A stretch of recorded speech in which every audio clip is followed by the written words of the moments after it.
শান্তির মুখোশের আড়ালে যুদ্ধের বারুদ। ডোনাল্ড ট্রাম্পের সাম্প্রতিক বক্তব্যে যেন ঘি পড়েছে মধ্যপ্রাচ্যের উত্তপ্ত রাজনীতিতে। আর এবার চুপ থাকলেন না ইরানের সর্বোচ্চ নেতা আয়াতুল্লাহ আল খামেনি।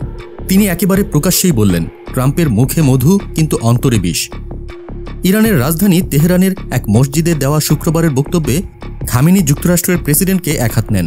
তিনি বলেন, ট্রাম্প শান্তির কথা বলেন, অথচ সেই ট্রাম্পের আমেরিকাই গাজার শিশুদের হত্যায় ব্যবহৃত 10 টন বোমা দেয় ইসরায়েলকে।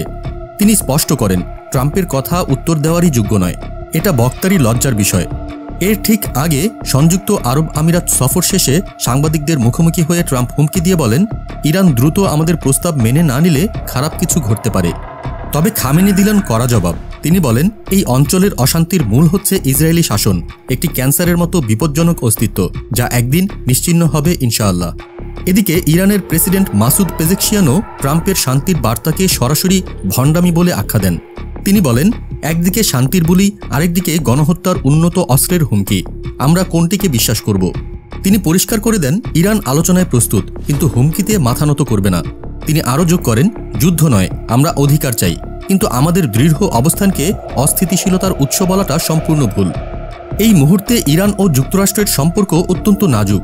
ট্রাম্প দাবি করেছিলেন, ইরানকে পারমাণবিক কর্মসূচি নিয়ে একটি প্রস্তাব দেওয়া হয়েছে, কিন্তু ইরানের পররাষ্ট্রমন্ত্রী আব্বাস আরাকচি স্পষ্ট জানিয়ে দেন, তেহরান এমন কোনো প্রস্তাব পায়নি।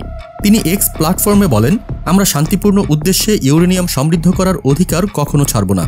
আরাকচি আরও অভিযোগ করেন, ওয়াশিংটন তাদের অবস্থান বারবার পাল্টাচ্ছে, নতুন নতুন শর্ত দিয়ে আলোচনাকে জটিল করে তুলছে। এটা একেবারেই অগ্রহণযোগ্য। ওমানে শেষ হওয়া পারমাণবিক আলোচনার চতুর্থ দফার পর এখনও নির্ধারিত হয়নি পরবর্তী বৈঠক। কিন্তু যাই স্পষ্ট, বিশ্বাস আর ভরসার সেতু যেন ভেঙে পড়ছে দুই দেশের মধ্যে। এখন প্রশ্ন হলো, এই সংঘাত কি নতুন এক যুদ্ধের দিকেই ইঙ্গিত দিচ্ছে, নাকি শেষ মুহূর্তে উভয় পক্ষ পেছনে ফিরবে? আপনি কি মনে করেন, এই উত্তেজনার শেষ কোথায়? কমেন্টে জানিয়ে দিন আপনার মতামত। ভিডিওটি যদি মনে হয় গুরুত্বপূর্ণ, তাহলে লাইক, শেয়ার এবং চ্যানেলটি সাবস্ক্রাইব করতে ভুলবেন না। বিশ্ব রাজনীতির প্রতিটি ধাপ আপনাকে পৌঁছে দিতে আমরা আছি পাশে।